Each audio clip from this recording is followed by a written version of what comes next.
और दिल को गहराइयों तक छू जाने वाली। एक बार स्वर्ग में विचरण करते हुए कृष्ण और राधा एक दूसरे के सामने आ गए। विचलित से कृष्ण, प्रसन्नचित से राधा। कृष्ण सकपकाए, राधा मुस्कुराई। इससे पहले कि कृष्ण कुछ कह पाते, राधा बोल उठी, कैसे हो द्वारिकाधीश। जो राधा उन्हें कान्हा कान्हा कहकर बुलाती थी, उसके मुख से द्वारिकाधीश का संबोधन कृष्ण को भीतर तक घायल कर गया। फिर भी किसी तरह अपने आप को संभाल लिया उन्होंने और बोले राधा से, मैं तुम्हारे लिए आज भी वही कान्हा हूं। तुम तो मुझे द्वारिकाधीश मत कहो। आओ बैठते हैं। कुछ मैं अपनी कहता हूं, कुछ तुम अपनी सुनाओ। सच कहूं राधा, जब जब भी तुम्हारी याद आती थी, इन आंखों से आंसुओं की बूंदें निकल आती थी। राधा बोली, मेरे साथ ऐसा कुछ नहीं हुआ। न तुम्हारी याद आई, न आंखों से आंसू बहा, क्योंकि हम कभी तुम्हें भूले ही कहाँ थे। जो तुम याद आते, इन आंखों में तो सदा तुम ही थे। कहीं आंसुओं के साथ निकल न जाओ, इसलिए रोते भी नहीं थे। कान्हा, प्रेम से अलग होने पर तुमने क्या खोया, इसका एक आईना दिखाऊं तुम्हें। कुछ कड़वे सच प्रश्न सुन पाओ तो सुनाऊं।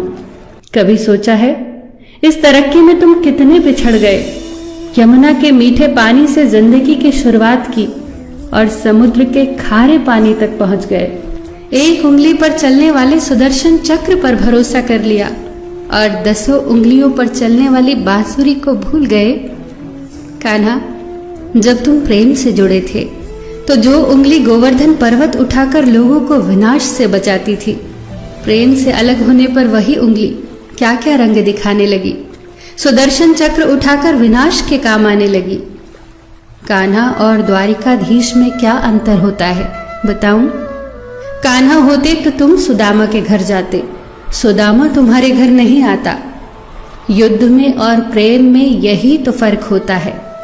युद्ध में आप मिटाकर जीतते हैं और प्रेम में आप मिटकर जीतते हैं।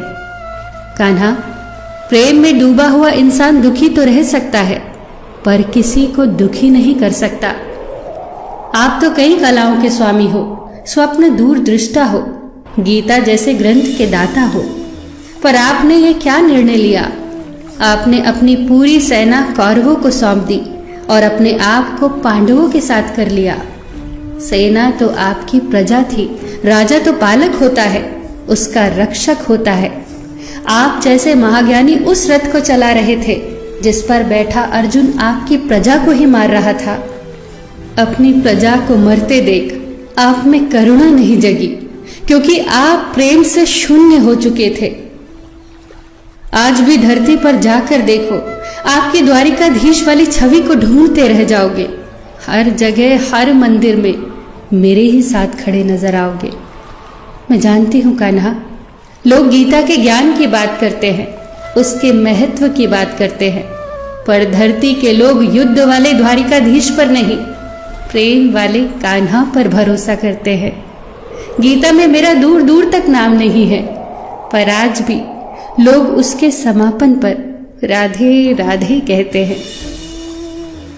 ये कहानी काल्पनिक जरूर है, पर इसके भीतर छिपी सीख बहुत महत्वपूर्ण है। श्री कृष्ण के पास कभी किसी प्रश्न का उत्तर ना हो, ऐसा तो हो ही नहीं सकता, परंतु राधा द्वारा लगाए गए प्रश्न चिन्हों पर कान्हा मौन रहे।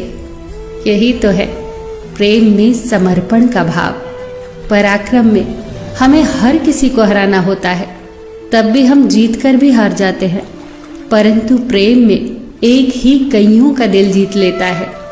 सही कहा है कि छोटी सी उंगली पर पूरा गोवर्धन पर्वत उठाने वाले भगवान श्री कृष्ण छोटी सी बांसुरी को दोनों हाथों से पकड़ते थे। फिर मिलेंगे दोस्तों अगली कहानी के साथ। तब तक के लिए अपना ख्याल रखना और हमेशा मुस्कुराते रहना।